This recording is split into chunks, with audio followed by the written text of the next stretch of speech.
Welcome. This is a tutorial video, Google Advanced Searches, and also Google Scholar a little bit is what search you're doing in this class. The Google Advanced Search is really going to be super helpful for you. I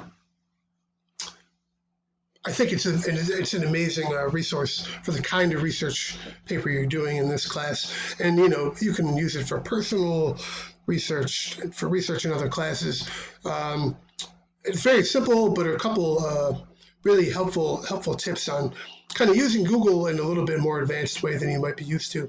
So first of all, I want to show you the difference between the Google homepage. This is a Google homepage. You'll see in the lower right-hand corner, you have these different tabs here. That lets you know you're on the Google homepage. And so the problem is if you're on your browser's homepage rather than Google's homepage, you're not going to see those things there. So it might be confusing.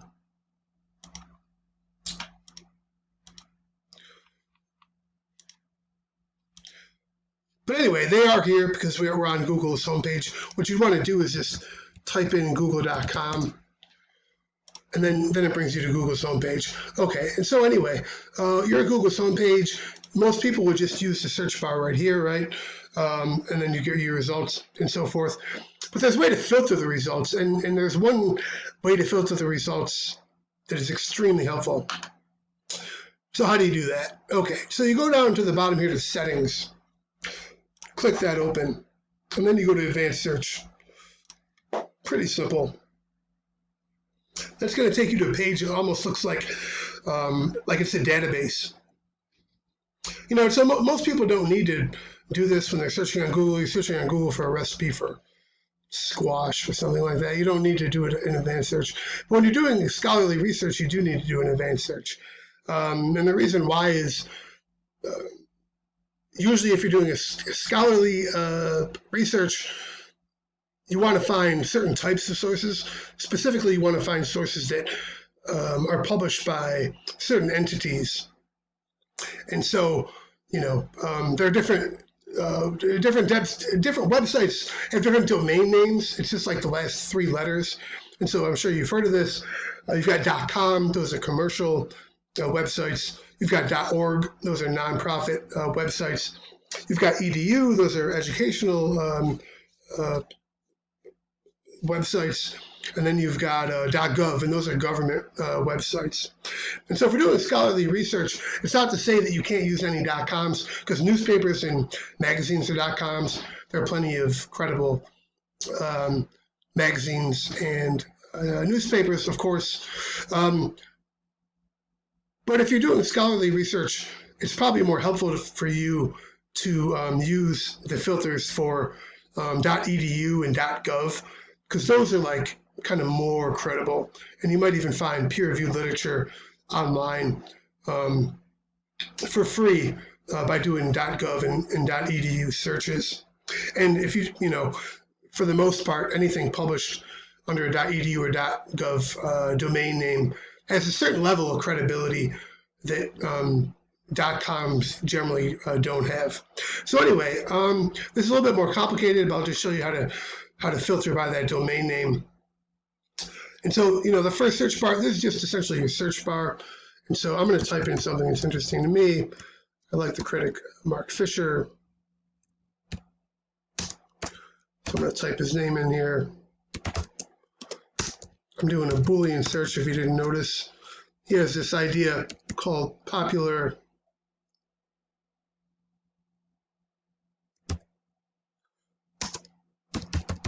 modernism. I think it's pretty interesting. And I want to search more about that.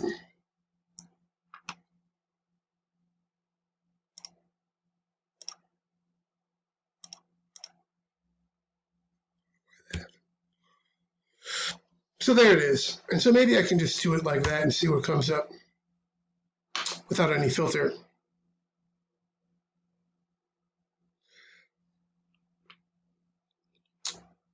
Yeah, and you'll see some sources, some .coms are there. But he was a scholar, and so he published a lot of scholarly work. And so I'm probably going to find some .edu sources that fit these terms. So anyway, just want to go back and show you that again. So you put your search terms in the search bar, and then to filter by the domain, to look for certain kinds of websites, you go to site or domain, and then you choose whichever one you want to choose. So here I'm choosing .edu, and so I just put .edu there, and then I do my advanced search. And so these are going to bring me back only websites that end in .edu, meaning only websites that are in some way affiliated with an educational institution.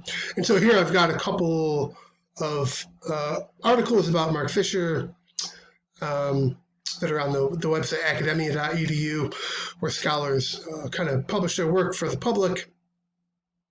And so these didn't come up right away when I did the regular search. And so this advanced search has given me some scholarly literature to look into. And I'm going to save this for my personal use because I didn't know this existed, and I'm super interested in it.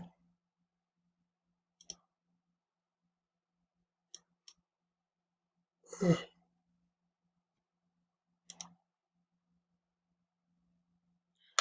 internet's going super slow. I'm trying to publish a video. I apologize. So anyway, that's one example for me. But let me try another one. And this is just another thing that's been in my mind.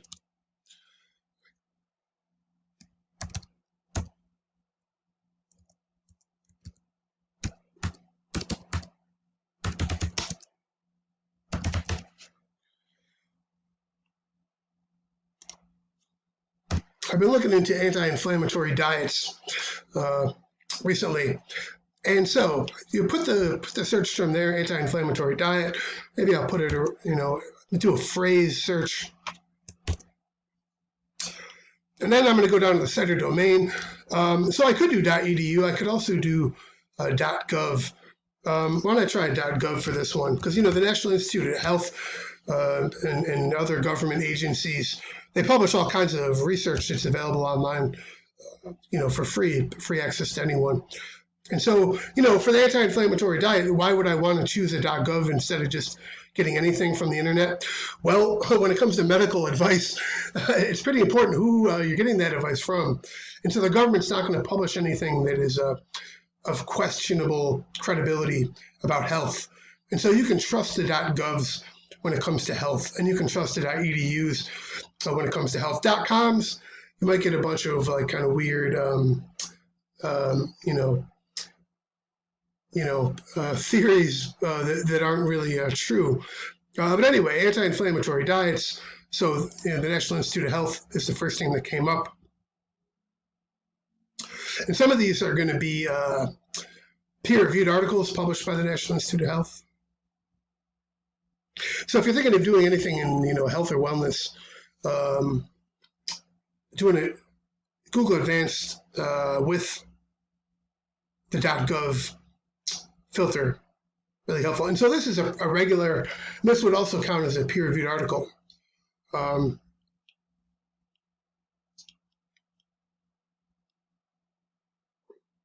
they also list similar articles for you here. All kinds of links, all kinds of good stuff here.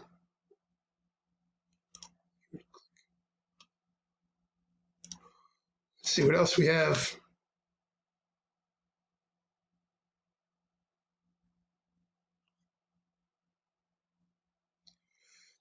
But anyway, I'm taking the time to show you these Google Advanced searches because for you doing the paper for this class, you're all probably going to have pretty general topics. And when you have a general topic you might not know a whole lot about, it's great to find information that kind of gets to the point, to kind of give you a general overview of the topic. And doing Google Advanced searches with .gov, .edu, and maybe even .org domain filters is going to give you websites that break down different topics in a pretty concise way, but also that are very credible, And so you've probably been told it's not a good idea to use Wikipedia because Wikipedia is, user generated. So there are some questions about the credibility of Wikipedia. But usually if you do like .edu and .gov searches, you'll find like all the same information, but it's going to come from a website that's definitely credible. And so, for example, here, Foods That Fight Inflammation from Harvard Health, this appears to be a web page that's designed for the general public. And so if you're just looking into this topic, and maybe your research question might be, can diet reduce inflammation, or are certain kinds of diets anti-inflammatory in nature or something like that, and you didn't know much about it.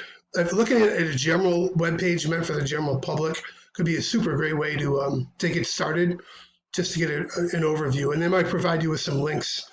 No, I don't want to get healthier, actually. I want you to shut this thing off, if you wouldn't mind. Yeah, thanks a lot. Yeah, so this is written for the general public. And so by doing these searches, you can find both peer-reviewed articles and things that are written for the general public, which is helpful. Because, again, for you,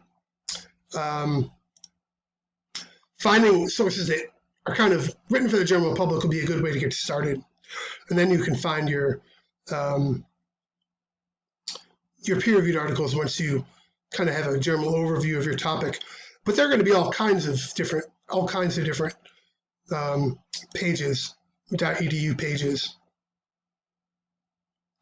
on this topic.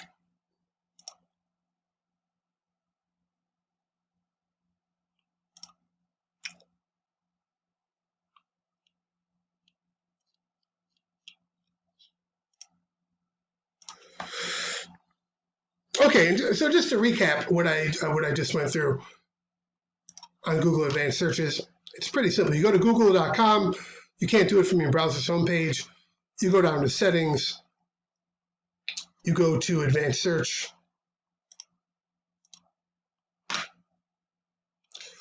You type in your search terms, first bar. Then you type in the domain filter. So maybe.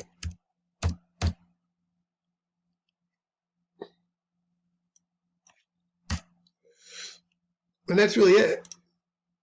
And that's going to be really helpful for you. Here's another one I found. So I'm realizing how much stuff there is on this topic I'm really interested in. Okay, and so that's that.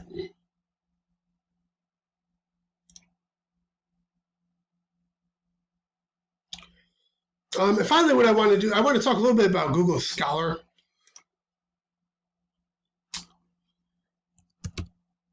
So I'm not a really big fan of Google Scholar, and the reason why is because, in my opinion, Google Scholar is kind of like a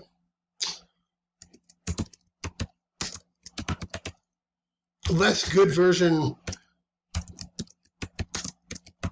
of what our library already has. There are certain problems with Google Scholar. It's not that it's not usable, but I don't think it's a very efficient way to find information. And the reason why is this: being a student enrolled in college, your tuition dollars are paying for access to the library. And so people who aren't enrolled in college, they don't have access to the library. And it's kind of a controversial thing about equality of information. But you have access to all this great information. Like I said, you're a SUNY student. SUNY has amazing resources when it comes to the libraries. And so if you have that resource available to you, it doesn't really make sense to me to use Google Scholar. There are a couple of reasons why. One is Google Scholar is only going to have very limited access to things because these things are expensive. Access to peer-reviewed journals is really expensive. Access to all these databases, it's really expensive. So Google Scholar just doesn't have access to almost any of that because somebody wants to charge money for it, and so it's not available for free. And on that note, what will happen is a lot of things that you will find, there's going to be a paywall. And so they're going to say, yeah, well, I have this source, but it's $30 for this article. So you don't want to be paying $30 for an article. That's ridiculous. You can probably go into the library and find the same thing and get it for free. So you don't want to pay for things. And what's available here is probably going to be actually limited. But it can be a way to start looking around and getting some ideas. But it's kind of meant to be kind of like a database. But again, the thing about databases is, unfortunately, people charge a lot of money for access to them. And so all they have on here are either things that are free or things that are going to charge you money for the most part. So that's what this one is going to do. This is a great article. I actually already have it. But it's not going to give it to me for free. It's going to ask me to sign up for an account and pay for it. So in my opinion, Google Scholar isn't really an efficient way to search. You're better off going right into our library because your tuition dollars are paying for it. We have great resources. So you really want to start there. Maybe use Google Scholar, as a backup to the resources available in our library. Okay, so that was it. I highly encourage you to use that Google Advanced Search filter by domain names. That ought to be extremely helpful for you in this project. So that's it. I'll stop there. Thank you.